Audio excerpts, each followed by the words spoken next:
देखो हमारी joint families काफ़ी वो जद्दी पुश्ती जैसा चलते आ रहे हैं ना, उस तरह चलते आ रहे हैं, एंड इनके प्रोज भी हैं और कॉन्स भी हैं।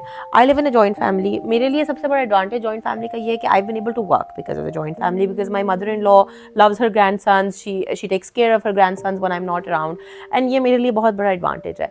लेकिन जनरली हमारी जैसी फैमिलीज में शायद थोड़ा बेहतर है, but there is a whole social class that is suffering because of this very concept, right.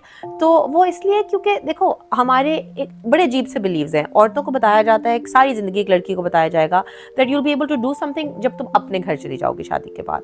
जब वो शादी कर लेती है वो टेक्निकली अपने घर जा रही होती है, लेकिन उस घर को पहले से एक और औरत चला रही होती है, और उसमें और भी लोग रह रहे होते हैं जो उसका मियाँ और बच्चे नहीं होते, ठीक है। तो टेक्निकली वो उसका अपना घर तो उस तरह से ना हुआ, वो उस औरत का घर हुआ जो पिछले 30 समथिंग ईयर्स से उसको चला रही है।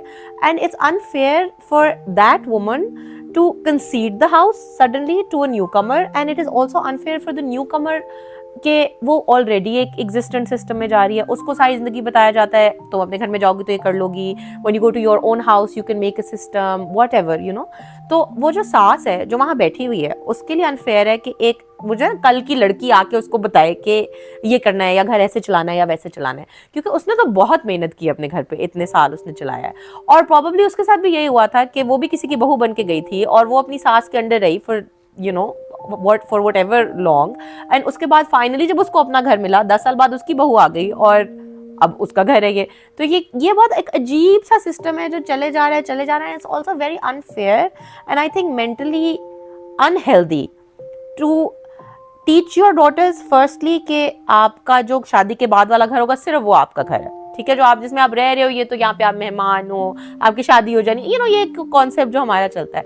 एंड ऑल्सो कि आप इतने सारे बेटों की बीवियों को एक घर में डाल दो तो कोई भी उस घर को ओन नहीं करता इंटायरली, और फिर उस घर का जब सिस्टम थोड़ा सा क्रैश करता है तो फिर आप औरतों को ब्लेम करते हो कि इन्होंने सही नहीं किया, शायद सास ठीक नहीं थी उसने सही नहीं रखा, शायद बहुएं ठीक नहीं थी उन्होंने सही नहीं किया।